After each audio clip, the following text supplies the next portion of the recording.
বন্যায় ক্ষতিগ্রস্তদের জন্য উপহার দিয়ে কক্সবাজারের প্রধানমন্ত্রী তারেক রহমান হস্তান্তর করবেন ১০০ ঘর। সমুদ্র পাড়ে যোগ দেবেন জনসভায়, স্থানীয়দের উচ্ছ্বাস। ৩৬ ঘন্টার চরম ভোগান্তির অবসান। যাত্রী নিয়ে ঢাকার পথে রোম বিমানবন্দরে আটকে পড়া বিমানের ফ্লাইট, কর্তৃপক্ষের বিরুদ্ধে অব্যবস্থাপনার অভিযোগ। বিমানবন্দর ইমিগ্রেশন সেবায় বড় পরিবর্তনের উদ্যোগ। দক্ষ নেতৃত্ব গড়তে ইমিগ্রেশন ক্যাডার চায় বিমান মন্ত্রণালয়। স্থায়ী জনবল নিয়োগে অনিয়ম, সিন্ডিকেট বাড়ার শঙ্কা। মারাত্মক ব্রুসেলোসিস রোগের হুমকিতে ডেইরি খামারিরা। আক্রান্ত গাভীর দুধ উৎপাদন কমছে দৈনিক ১ লিটার পর্যন্ত। বছরে কয়েকশো কোটি টাকার ক্ষতি, বলছে গবেষণা। এবং ডেটা সেন্টারে ডেভেলপার কোম্পানিতে বিনিয়োগের ঘোষণা এনভিডিয়ার। $2 বিলিয়ন 20% মালিকানা পাবে ল্যান্সিয়ামের। আগামী বছরের মধ্যে আইপিও আনার পরিকল্পনা।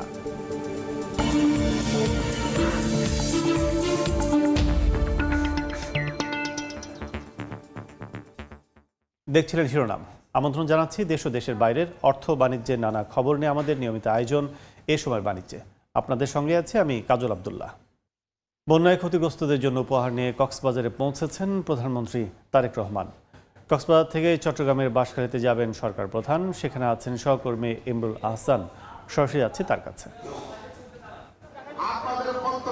প্রধানমন্ত্রী তারেক রহমান ইতিমধ্যেই কক্সবাজারের মহেশখালীতে এসে পৌঁছেছেন।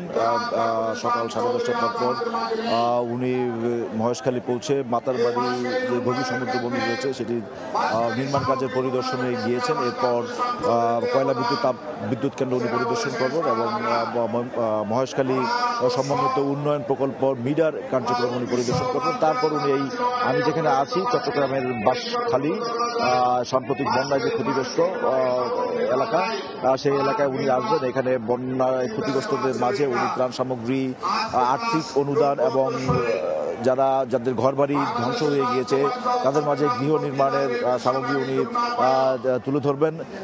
সাম্প্রতিক যে বন্যা হয়েছে মাসখানেক আগে এখানে প্রায় ৯,০০০ ঘরবাড়ি ধ্বংস হয়েছে। ৪,০০০ ঘর একেবারেই ধ্বংস হয়ে গিয়েছে এবং আংশিকভাবে ক্ষতিগ্রস্ত হয়েছে আরও ৫,০০০ ঘরবাড়ি। তো দর্শক দেখতে পাচ্ছেন যে অসংখ্য মানুষ এই ত্রাণ বিতরণ অনুষ্ঠানের পাশাপাশি প্রধানমন্ত্রী তারেক রহমান এখানে একটি সুধী সমাবেশে বক্তব্য রাখবেন। তার এই সমাবেশকে কেন্দ্র করে কিন্তু এখানে হাজার হাজার মানুষ এখানে উপস্থিত হয়েছেন এবং যেটি মঞ্চটি করা হয়েছে বাঁশখালীর এখানে যে সমুদ্র সৈকত, সেই সমুদ্র সৈকত লাগোয়া একটি জায়গায় এখানে আজকের এই প্রধানমন্ত্রী তারেক রহমানের এই ত্রাণ কার্যক্রম এবং তার যে সমাবেশ, সেই সমাবেশটির এখানে আয়োজন করা হয়েছে। এরপরে উনি এই বাঁশখালী থেকে সরাসরি যাবেন ফটিকছড়ি। সেখানে হেফাজতুল ইসলাম বাংলাদেশের আমির ওনার সাথে দেখা করবেন। তারপরে সেখান থেকে উনি যাবেন হাটহাজারীতে। সেখানে প্রয়াত আমির হেফাজতুল ইসলামের শাহ আহমদ শফি তার কবর জিয়ারত করবেন। সেখান থেকে উনি হাটহাজারীতে সেখানে বন্যায় ক্ষতিগ্রস্তদের মাঝে সেখানে আরেকটি সুধী সমাবেশে বক্তব্য রাখবেন এবং ক্ষতিগ্রস্তদের মাঝে সেখানে ত্রাণ সামগ্রী বিতরণ করবেন। সর্বশেষ উনি চট্টগ্রাম শহরে চট্টগ্রাম জেলার সাংগঠনিক একটি সভায় যোগ দেবেন। চট্টগ্রাম একটি বড় জেলা, দর্শক আপনারা জানেন।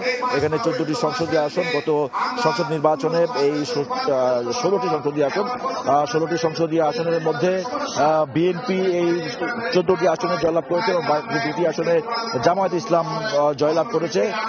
সাংগঠনিক যে বর্তমান কি অবস্থা সেই বিষয়গুলো নিয়ে চট্টগ্রাম মহানগর এবং চট্টগ্রাম উত্তর দক্ষিণ জেলা নেতৃবৃন্দের সাথে উনি মত বিনিময় করবেন এবং রাতে উনি আজকে ঢাকায় ফিরে যাবেন। এই ছিল প্রধানমন্ত্রী তারেক রহমানের কক্সবাজার এবং চট্টগ্রাম সফর নিয়ে আমার কাছে সর্বশেষ। চট্টগ্রামের প্রধানমন্ত্রীর সফরে বিস্তারিত জানাতে এখন সরাসরি ছিলাম চট্টগ্রামের বাঁশখালী। ডেইরি খামারিদের কোটি কোটি টাকার ক্ষতি করছে মারাত্মক ব্রুসেলোসিস। এই সংক্রামক রোগে আক্রান্ত গাভীর দুধ উৎপাদন কমছে দৈনিক 1 লিটার পর্যন্ত। এতে দেশের খামারে বছরে ক্ষতি হচ্ছে কয়েকশো কোটি টাকা। এমন তথ্য উঠে এসেছে বাংলাদেশ কৃষি বিশ্ববিদ্যালয়ের গবেষণায়। গবেষকরা বলছেন পরিকল্পিতভাবে টিকার আওতায় আনা হলে ক্ষতি কাটিয়ে ওঠা সম্ভব। গগন পণ্ডিতের ছবিতে ওবায়দুল হকের রিপোর্ট। উন্নত জাতের বিদেশি এসব গাভী দৈনিক গড়ে দুধ দেয় 15 থেকে 25 লিটার। তবে বাচ্চা প্রসবের পর অনেক গাভীর দুধ উৎপাদন কমতে শুরু করে। কয়েক বছর ধরে দেশে বড় দুগ্ধ খামারে দৈনিক দুধ উৎপাদন কেন কমছে এ নিয়ে গবেষণা করেছেন বাংলাদেশ কৃষি বিশ্ববিদ্যালয়ের মেডিসিন বিভাগের অধ্যাপক আনিসুর রহমানের নেতৃত্বে একদল গবেষক। গবেষণায় উঠে আসে খামারিদের অজান্তেই নিঃশব্দে আর্থিক ধস নামাচ্ছে ব্যাধি ব্রুসেলোসিস। বাইরে থেকে সুস্থ মনে হলেও অনেক গরুর শরীরে রোগটি লুকিয়ে বা সুপ্ত অবস্থায় থাকে। গর্ভপাতের চেয়েও এই রোগটা আরো অনেক বেশি ক্ষতি করে মূলত দুধ উৎপাদন কমে। একটা গরু থেকে বছরে প্রায় 10,000 টাকার মতো দুধ উৎপাদন কমে যায় যখন রোগটাকে লুকানো মনে হয়। 17টি বড় খামারের 2696টি গাভীর তথ্য ও দুধের নমুনা সংগ্রহ করে চালানো গবেষণায় দেখা যায় লক্ষণহীন বা সুপ্ত ব্রুসেলোসিসে আক্রান্ত গাভী মাসে 16 লিটার আর সক্রিয় রোগে আক্রান্ত গাভী 30 লিটার পর্যন্ত দুধ কম দেয়। এছাড়া গর্ভপাত, গর্ভফুল আটকে যাওয়া এবং প্রজনন ব্যর্থতার মতো স্পষ্ট লক্ষণ দেখা যায়। জীবাণুটি গাভীর জরায়ু ও গর্ভফুলের ক্ষতি করার কারণে দীর্ঘমেয়াদে উৎপাদন ক্ষমতা হারিয়ে ফেলে, যার সরাসরি প্রভাব পড়ে দুধ উৎপাদনে। ফলে বছরে দেশের খামারে ক্ষতি হচ্ছে কয়েকশো কোটি টাকা। সুপ্ত অবস্থায়ও এই ব্রুসেলোসিসটি প্রচুর হার্মফুল।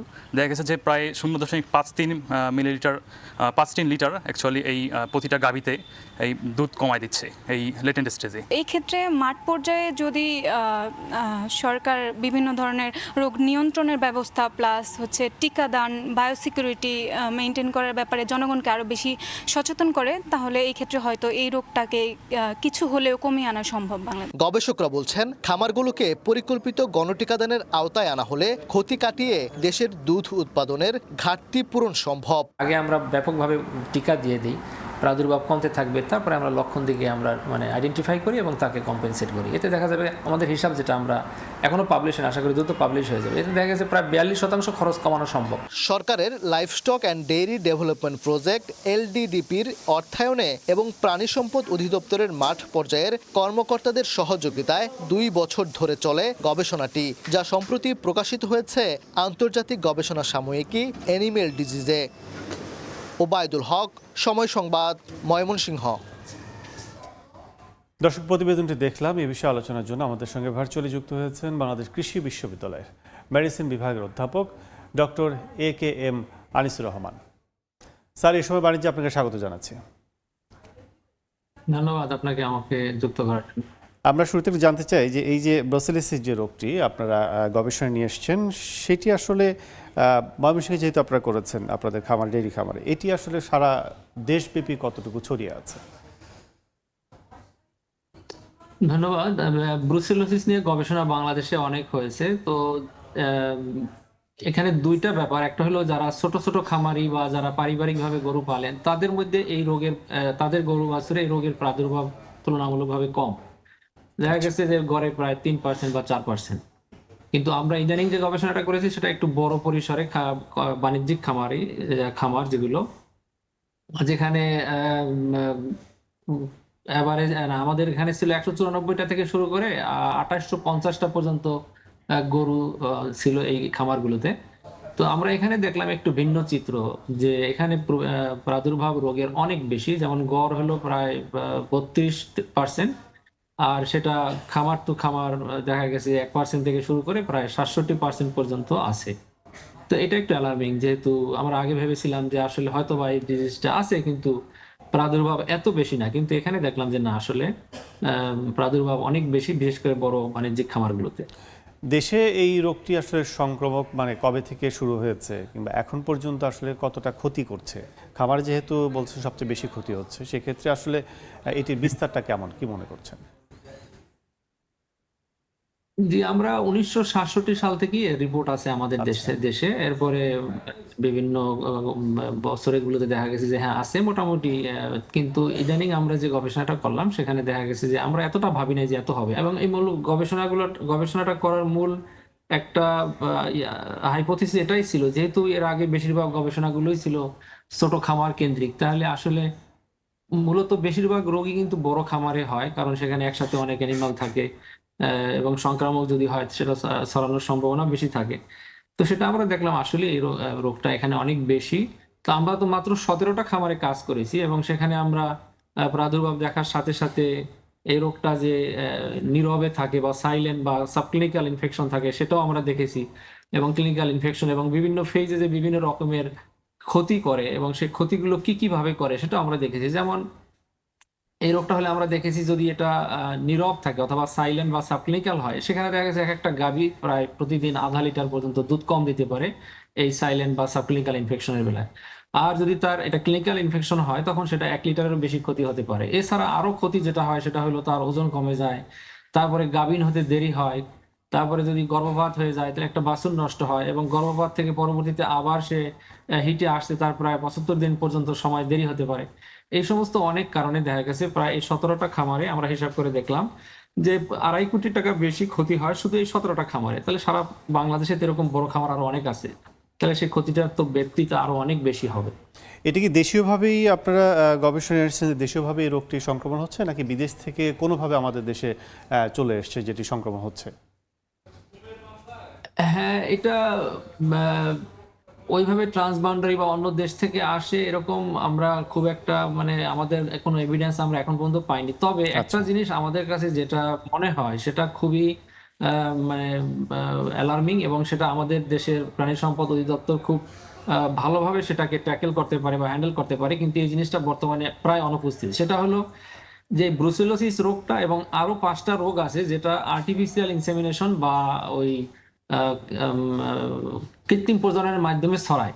এবং এই যে world organisation for animal health, ওনারা তো অথরিটি অ্যানিমাল হেলথের জন্য আচ্ছা। সারা পৃথিবী, তো ওনারা বলেন যে যে কোনো বুলকে বা যে কোনো ষাঁড়কে তার থেকে যদি সিমেন্ট বিক্রি করতে হয় তাহলে এই ষাঁড়টা বা বুলটা অবশ্যই এই 6টা ডিজিজ ফ্রি থাকতে হবে, তাকে সার্টিফিকেট দিতে হবে যে হ্যাঁ this bull is free from this 6 diseases. এটা একটা ম্যান্ডেটরি জিনিস করতে হবে। তো আমাদের প্রাণী সম্পদ অধিদপ্তরে ওনারা শুধুমাত্র ব্রুসেলোসিস এবং টিউবারকুলোসিস এই 2টা ডিজিজ মানে দেখেন, এবং বাকি 4টা ডিজিজ না দেখেই ওনারা সার্টিফিকেট দিয়ে দেন। এখন আগে শুধুমাত্র গভর্নমেন্ট তারা সিমেন্ট বিক্রি করতো, এখন আরো মনে হয় আমার যতদূর জানি 17-18টা প্রতিষ্ঠানকে আর ওনারা বেসরকারিভাবে এটি সিমেন্ট বিক্রি বেসরকারিভাবে বিক্রি করেন, অনুমতি। right? হ্যাঁ, তো একটা আমরা দেখলাম যে আমাদের এই যেহেতু এই বড় খামারগুলোতে এবং কিছু কিছু খামার আমরা দেখলাম যেটা বায়োসিকিউরিটি খুবই ভালো, খাদ্য ব্যবস্থাপনা খুবই ভালো, এবং তারপরও সেই খামারগুলোতে এই ডিজিজটি এবং আরো যেগুলো সিমেন্ট বর্ন ডিজিজ এর প্রিভ্যালেন্স অনেক বেশি। সেখান থেকে একটা আমাদের ধারণা এটা কি তাহলে সিমেন্ট বর্ন কিনা, এটা ভালোভাবে দেখতে হবে। কারণ আমাদের সেন্ট্রাল ডিজিজ ইনভেস্টিগেশন ল্যাবরেটরি এনাদের কিন্তু অনেক ফেসিলিটি আছে, এই সবগুলো ডিজিজ শনাক্ত করার জন্য সমস্ত ফেসিলিটি ওখানে আছে। এবং এখানে যারা সিমেন্ট বিক্রি করবেন তাদেরকে যদি বলে আমরা যদি এই 6টা ডিজিজ ফ্রি না হয় আমরা কিন্তু সার্টিফিকেট দিব না, তারা কিন্তু বাধ্য করতে, কিন্তু এটা একটু পলিসি নিলেই হয়। এবং সেটা আমার রিকমেন্ডেশন হলো department of live stock service ওনারা এটা যেন খুব দ্রুত করেন। কারণ আর্টিফিশিয়াল ইনসেমিনেশন আমরা কেন করি, যে আমরা জেনেটিক ইমপ্রুভমেন্ট করার জন্য দ্রুত যেন করতে পারি আমাদের Right. দেশের যে প্রাণী সম্পদ আছে। তা সেখানে যদি আমি ডিজিজও ছড়িয়ে দেই তাহলে তো আমার এটা লাভের চেয়ে ক্ষতি বেশি হয়ে যাবে।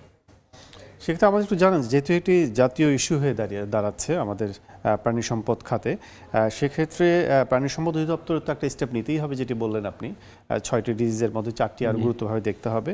সাথে নতুন কোনো খামারি যখন খামার দিচ্ছে কোনো উদ্যোক্তা, তখন আসলে সে কোন স্টেপ নেবে তার খামারে যাতে এই জীবাণু সংক্রমণ না হতে পারে, সেক্ষেত্রে কি করতে পারে সে?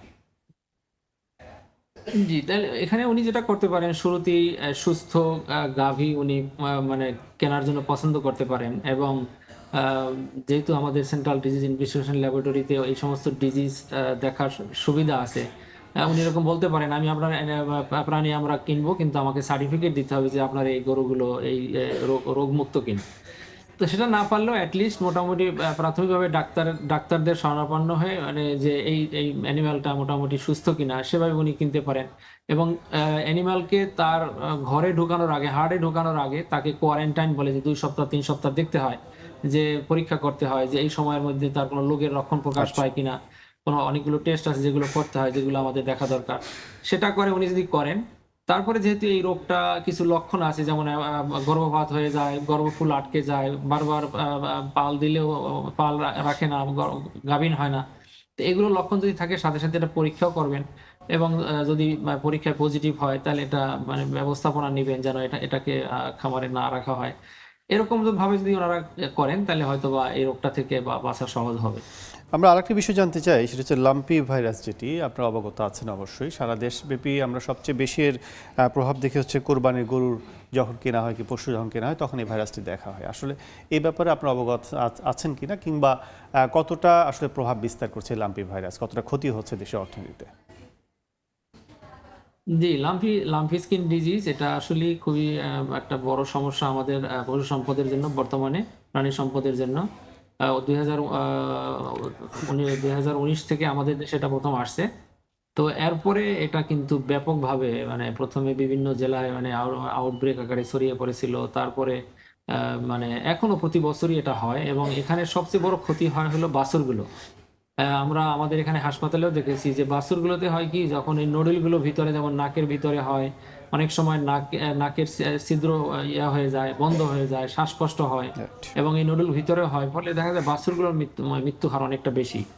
এবং এটা যেহেতু এটা ভ্যাকসিন প্রিভেন্টেবল ডিজিজ, এবং আমাদের দেশে ইদানিং বাংলাদেশ লাইভস্টক রিসার্চ ইনস্টিটিউট একটা ভ্যাকসিন তৈরি করেছেন, পরীক্ষাও করেছেন, এবং এটা আমাদের যে সরকারি যে ভ্যাকসিন প্রস্তুতকারী প্রতিষ্ঠান আছে লাইভস্টক রিসার্চ ইনস্টিটিউট মহাখালীতে, ওনাদেরকে দিয়েছেন, এবং ওনারা মনে হয় একটা ভালো অ্যামাউন্টের ভ্যাকসিন ওনারা অলরেডি তৈরিও করেছেন। তো এটা ভ্যাকসিন দিয়ে যদি আমরা দিয়ে দেই ব্যাপকভাবে, তাহলে আশা করা যায় এখান থেকে হয়তো আমরা মানে প্রাদুর্ভাবটা আমরা অনেক কমাতে পারবো আর কি। আর এটা কিন্তু দিয়ে ছড়ায়, মাছি, তারপরে টিক বলে, আঠালি, মশা, এগুলোর মাধ্যমে কিন্তু এটা ছড়ায়। কাজে ওইটারও ব্যবস্থাপনা নিতে হবে যাতে এগুলো কমে। এবং এগুলো আমরা এখানে দেখি অনেক মানুষ মশারির মধ্যে গরু রাখে, যেগুলো বাহিরে নিয়ে যায় না, সবসময় ঘরেই থাকে। তো ওগুলো যদি এরকম কিছু করা যায়, চারিদিক পরিষ্কার পরিচ্ছন্ন রাখলো যাতে মশা মাছি প্রাদুর্ভাব কমে, এবং যদি কারো সামর্থ্য থাকে গরু বাছুরকে রাখতে মশারির ভিতরে, সেটাও কিন্তু ঝুঁকি অনেকটা কমাতে সাহায্য। স্যার, অনেক অনেক ধন্যবাদ আমাদের সাথে আলোচনায় যুক্ত হওয়ার জন্য। আপনাকে। দর্শক, আলোচনা করছিলাম গবাদি পশুর যে ব্রুসেলোসিস যে রোগটি নতুন করে শনাক্ত হয়েছে এবং ক্ষতিগ্রস্ত করছে দেশের অর্থনীতিতে, সে বিষয়ে আমাদের সাথে ভার্চুয়ালি যুক্ত ছিলেন বাংলাদেশ কৃষি বিশ্ববিদ্যালয়ের প্রধান গবেষক AK আনিসুর রহমান। কারিগরি সমস্যা কাটিয়ে 38 ঘন্টা পর ঢাকার উদ্দেশ্যে রওনা হয়েছে রোমে আটকে পড়া বিমানের ফ্লাইটটি। রোববারের মধ্যে ফ্লাইটটি দেশে ফিরবে বলে আশা সংশ্লিষ্টদের। বিমানবন্দরে বাংলাদেশ বিমানের বিরুদ্ধে অব্যবস্থাপনার অভিযোগ তুলেছেন অপেক্ষারত যাত্রীরা। ইতালি থেকে হাসান মাহমুদের রিপোর্ট। ইতালির রোমের আন্তর্জাতিক ফিউমিশিনো বিমানবন্দরে 38 ঘন্টা ধরে আটকে থাকা 259 জন যাত্রীর চরম ভোগান্তির অবসান ঘটেছে। ঢাকা থেকে এসে স্থানীয় সময় শনিবার সন্ধ্যা 7টায় দুজন ইঞ্জিনিয়ার বিমানটি ত্রুটিমুক্ত করেন। পরে রাত 11:45 যাত্রীদের নিয়ে আকাশে উড়ে BG-306 বাংলাদেশ বিমান। শুক্রবার সকাল 9:15টায় জ্বালানি নিতে কানাডার টরন্টো থেকে রোমে পৌঁছানোর পর বিমানটিতে যান্ত্রিক ত্রুটি ধরা পড়ে।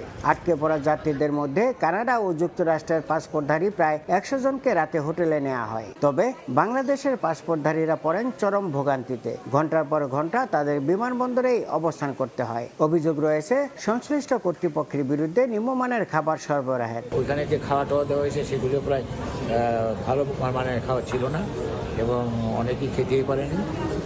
আর ওইখানে যেভাবে তারা রাখার বন্দোবস্ত করা হয়েছে এই 170 জন লোককে, এটা একটা জায়গা হইলো, মানুষের বহুত কষ্ট হয়েছে, বাচ্চারা ঘুমাতে পারে নাই, আমিও ঘুমাতে পারিনি। এখানে আমি 3 রাত যাবৎ ঘুমাই না। এটা হচ্ছে আমার নিজের অবস্থা, সবারই এরকম অবস্থা, কারণ সবাই রাতে ঘুমাতে পারছে না, খাওয়া দাওয়া করতে পারছে না, এবং একটু শান্তিমতো যে বসবে বা শুবে তার কোনো ব্যবস্থা নেই। শনিবার ভোর 5টায় বিমানবন্দরে ফিরিয়ে আনা হয় হোটেলে নেওয়া 100 যাত্রীকে। তাদেরও ঘন্টার পর ঘন্টা অপেক্ষা করতে হয় লাউঞ্জে। ইতালির রোম থেকে হাসান মাহমুদ, সময় সংবাদ। দেশের আন্তর্জাতিক বিমানবন্দর ইমিগ্রেশন সেবায় বড় পরিবর্তনের উদ্যোগ নিয়েছে মন্ত্রণালয়। দক্ষ নেতৃত্ব গঠন করতে চায় স্থায়ী ইমিগ্রেশন ক্যাডার।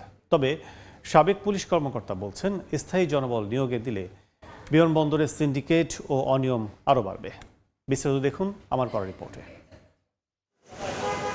হযরত শাহজালাল আন্তর্জাতিক বিমানবন্দর সহ দেশের 3 আন্তর্জাতিক বিমানবন্দরে প্রতিদিন যাতায়াত করেন প্রায় 40 থেকে 45 হাজার যাত্রী। তাদের নিরাপত্তা ও পাসপোর্ট যাচাইয়ের দায়িত্বে আছেন স্পেশাল ব্রাঞ্চের প্রায় 3000 সদস্য। এসব কর্মকর্তাদের বিভিন্ন ধাপে প্রশিক্ষণ দিয়ে ইমিগ্রেশন সেবায় নিযুক্ত করা হয় বলে জানান সংশ্লিষ্টরা। ট্রেনার যিনি কীভাবে ট্রেনিং করাবেন তার জন্য একটা ম্যানুয়াল করা হয়েছে, ট্রেনিং যিনি নেবেন তার জন্য একটা ম্যানুয়াল করা হয়। অডিও ক্যাসেট ট্যাসেটও আছে যেটা উনি শুনে আবার কথা বলতে পারে। বাংলাদেশ পুলিশ ইমিগ্রেশন অফিসারদেরকে যেভাবে তৈরি করে, খুব কম ডিপার্টমেন্ট এবং বাংলাদেশ পুলিশের আদার খুব কম এজেন্সি, কম শাখা, এইভাবে তার জনবলকে তৈরি করে তা মাঠে পাঠায়। তবে বিমানবন্দরে আধুনিক সেবার মান বাড়াতে এবার নতুন প্রস্তাব নিয়ে এগোচ্ছে বেসামরিক বিমান পরিবহন ও পর্যটন মন্ত্রণালয়। প্রেষণে বদলি নয়, বরং আলাদা স্থায়ী ইমিগ্রেশন ক্যাডার নিয়োগের উদ্যোগের কথা জানান বিমান প্রতিমন্ত্রী। ইমিগ্রেশন ক্যাডার, যেহেতু আমাদের 3টি ইন্টারন্যাশনাল এয়ারপোর্ট রয়েছে এবং আরও একটি ইন্টারন্যাশনাল এয়ারপোর্ট আমরা করতে যাচ্ছি বগুড়াতে, সেই জন্য ইমিগ্রেশন ক্যাডারের যদি কিছু পুলিশ নিয়োগ করতে পারেন এবং তাদেরকে দিয়ে ট্রেন্ড অবস্থায় শুধু ইমিগ্রেশনই তারা থাকবে, তাহলে এটা দ্রুততম সময়ে তারা কাজ করতে পারবে এবং তারা যেহেতু অভ্যস্ত থাকবে, ট্রেন্ড আপ থাকবে, তাদের দ্বারা এটা করা সম্ভব। স্থায়ী কাঠামো থাকলে ইমিগ্রেশন কর্মকর্তারা আন্তর্জাতিক আইন ও যাত্রী সেবায় আরও দক্ষ হয়ে উঠবেন বলে দাবি মন্ত্রণালয়ের। তবে এই যুক্তি মানতে নারাজ এই সাবেক পুলিশ কর্তা। তার মতে ইমিগ্রেশনে স্থায়ী জনবলের সিদ্ধান্তে শক্তিশালী হবে অনিয়মের সিন্ডিকেট। ইমিগ্রেশনের জন্য টানা বছরের পর বছর একই লোক একই চেয়ারে বসে থাকলেই ভালো সেবা দেবে, আমাদের সরকারি ডিপার্টমেন্টগুলো কিন্তু এরকম কথা বলে না। ইমিগ্রেশন যখন স্পেশাল ব্রাঞ্চের সংযুক্তি হয়ে কাজ করে তখন দে রিয়েলি রিমেইন স্মার্টার, খুব স্মার্ট একটা ডিপার্টমেন্ট থাকে তখন। বিশেষজ্ঞরা মনে করেন বর্তমান রোটেশন বা বদলি পদ্ধতি দুর্নীতি দমনের সবচেয়ে কার্যকর পদ্ধতি। কাজল আব্দুল্লাহ, সময় সংবাদ, ঢাকা। বৈশ্বিক পরিবর্তনের সঙ্গে খাপ খাওয়াতে কোরআন শিক্ষাকে ধারণ করে আধুনিক শিক্ষা ব্যবস্থায় পরিবর্তন করা দরকার বলে মনে করেন বাংলাদেশে নিযুক্ত ব্রুনাইয়ের হাই কমিশনার হারিস বিন উসমান। শনিবার রাজধানীর উত্তরায় ইসলামিক এবং আধুনিক ব্যবস্থার সমন্বয়ে ইংরেজি মাধ্যমের শিক্ষা প্রতিষ্ঠান আল ইমান ইন্টারন্যাশনাল স্কুলের উদ্বোধনী অনুষ্ঠানে এই কথা বলেন তিনি জানান, ব্রুনাই সহ মধ্যপ্রাচ্যের দেশগুলো আরবির পাশাপাশি আধুনিকতার মিশেলে এমন শিক্ষা ব্যবস্থা গড়ে তুলেছে যেখান থেকে লেখাপড়া করে অনেকেই হচ্ছেন চিকিৎসক ও প্রকৌশলী।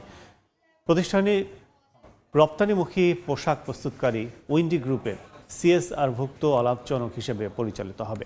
এ সময় আল ইমান ইন্টারন্যাশনাল স্কুলের চেয়ারম্যান মেজবাউদ্দিন খান জানান, দেশের গতানুগতিক ইসলামিক শিক্ষা ব্যবস্থার বাইরে প্রতিষ্ঠানটি আরবি ও ইংরেজি মাধ্যমের আধুনিকতার মিশ্রণে লেখাপড়ার সুযোগ তৈরি করবে।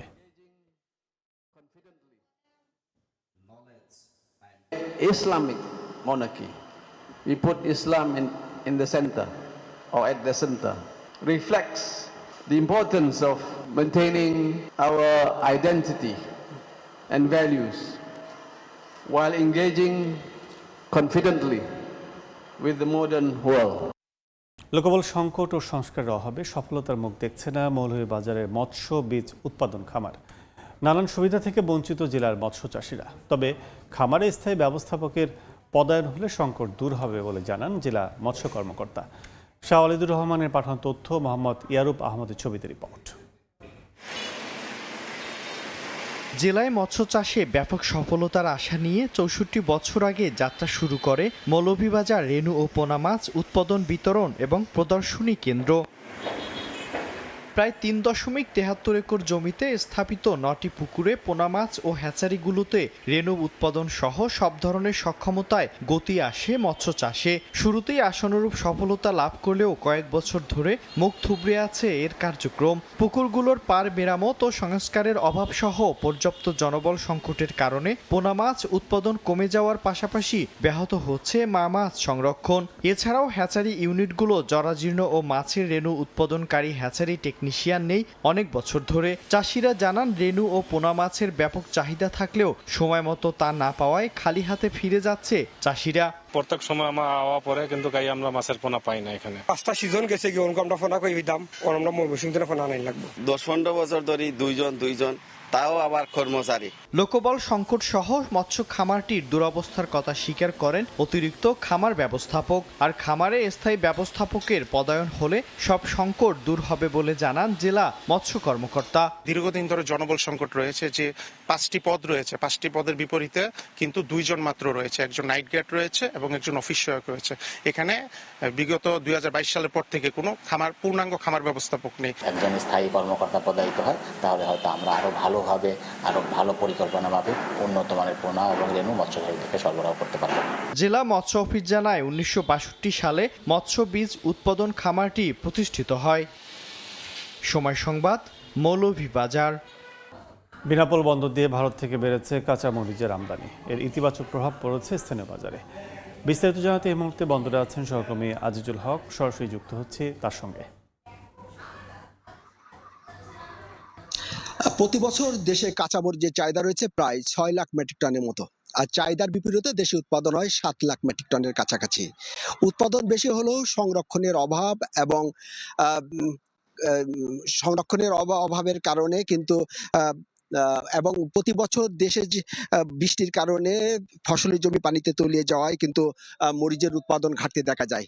আর যার কারণে কিন্তু এক শ্রেণীর ব্যবসায়ী আছেন যারা অতিরিক্ত মুনাফালোভী, তারা দেশে মরিচের দাম প্রচণ্ডভাবে বাড়িয়ে থাকেন। এই অবস্থায় বাজার নিয়ন্ত্রণ করতে সরকার মরিচের আমদানির অনুমতি দিয়ে থাকেন। এবছর সরকার দেশের 69 জন ব্যবসায়ীকে প্রথম ধাপে 29,710 মেট্রিক টন মরিচ আমদানির কিন্তু অনুমতি দিয়েছেন এবং গত সোমবার থেকে বেনাপোল বন্দর দিয়ে মরিচ আমদানি শুরু হয়েছে। আজ পর্যন্ত বেনাপোল বন্দর দিয়ে 80 টন 700 কেজি মরিচ আমদানি হয়েছে। তবে ব্যবসায়ীরা বলছেন প্রতি কেজি মরিচের আমদানি শুল্ক দিতে হচ্ছে 45 টাকা এবং অন্যান্য খরচ আছে এবং যার কারণে কিন্তু শুল্ক বৃদ্ধি এবং কাস্টমস অযৌক্তিকভাবে কিন্তু এই যে মরিচের উপরে ডিউটি চাপিয়ে দেওয়ায় কিন্তু ব্যবসায়ীরা যে পরিমাণ চাহিদা রয়েছে সে পরিমাণ মরিচ কিন্তু বেনাপোল বন্দর দিয়ে আমদানি করতে পারছেন না। ফলে বাজারে যেভাবে দাম কমার কথা ছিল সেভাবে কিন্তু দাম কমেনি। গত সপ্তাহে বেনাপোল বন্দরের স্থানীয় বাজারে প্রতি কেজি মরিচ বিক্রি হয়েছে 350 থেকে 400 টাকা এবং আজকের বাজারে যদি কথা বলি, আজকের বাজারে কিন্তু বেনাপোল বন্দরে প্রতি কেজি মরিচ আমরা দেখতে পেয়েছি 160 থেকে 70 টাকা বিক্রি হচ্ছে। সাধারণ ব্যবসায়ীরা আমাদেরকে বলছেন যে মরিচ আমদানির ক্ষেত্রে যে অতিরিক্ত ডিউটি আদায় করছে সেই ডিউটি আদায় যদি বন্ধ করে এবং বৈধ সুযোগ সুবিধা নিশ্চিত করতে পারে তাহলে কিন্তু বেনাপোল বন্দর দিয়ে আমদানি বাড়বে এবং বাজারে মরিচের দাম কমে আসবে। তো এই ছিল বেনাপোল স্থল বন্দর থেকে আমার কাছ থেকে মরিচ আমদানি নিয়ে সর্বশেষ। এখন সরাসরি ছিলাম বেনাপোল স্থলবন্দরে। যুক্তরাষ্ট্রের শ্রম বাজারে দুর্বলতার কারণে চলতি বছর মার্কিন কেন্দ্রীয় ফেডারেল রিজার্ভ সুদের হার বাড়াতে পারে এমন প্রত্যাশা কমেছে। তাই বাড়তির মুখে স্বর্ণ, রূপা ও প্লাটিনামের দাম। জ্বালানির দাম কমে আসাও যুক্তরাষ্ট্রের শ্রমবাজারে দুর্বলতার কারণে চলতি বছর ফেডারেল রিজার্ভ সুদের হার বাড়াতে পারে এমন প্রত্যাশা কমেছে। এতে বিশ্ববাজারে বাড়ছে স্বর্ণের চাহিদা।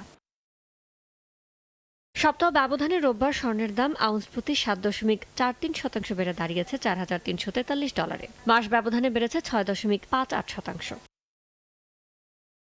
গেল 7 সপ্তাহের মধ্যে সর্বোচ্চ রূপার দাম। সপ্তাহ ব্যবধানে দাম আউন্স প্রতি 10.28% বেড়ে দাঁড়িয়েছে $63.54। মাস ব্যবধানে বেড়েছে 9.09%।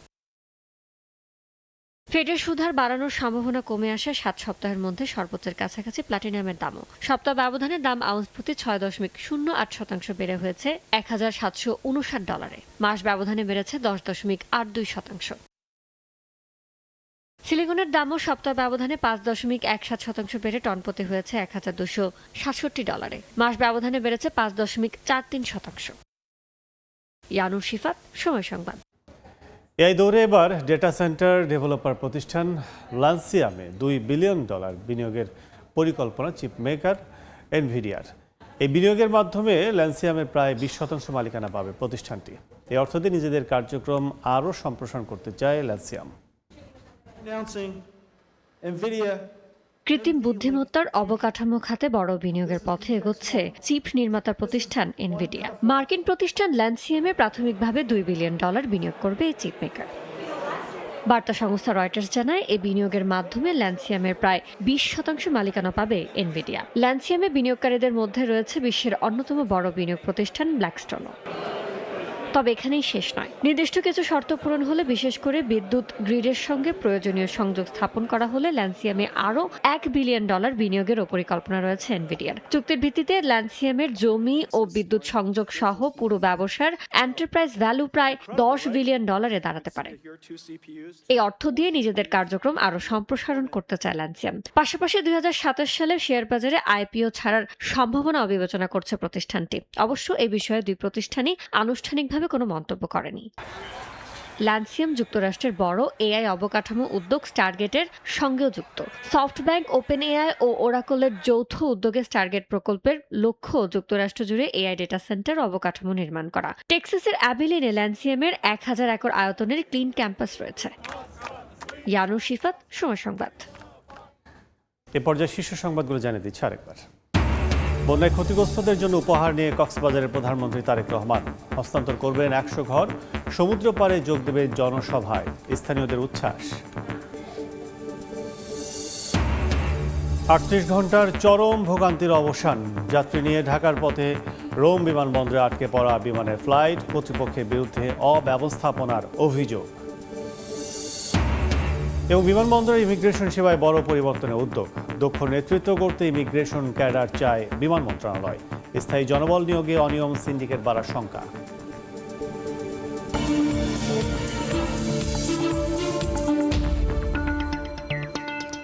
এই ছিল এ সময় বাণিজ্যে। এরপর দুপুর 12টার সময় সংবাদের সঙ্গে থাকবেন আইরিন আয়াত। ধন্যবাদ আপনাকে। দুপুর 12টার সময় সংবাদ দিয়ে ফিরছে কিছুক্ষণ পর। সঙ্গে থাকুন সময়ের।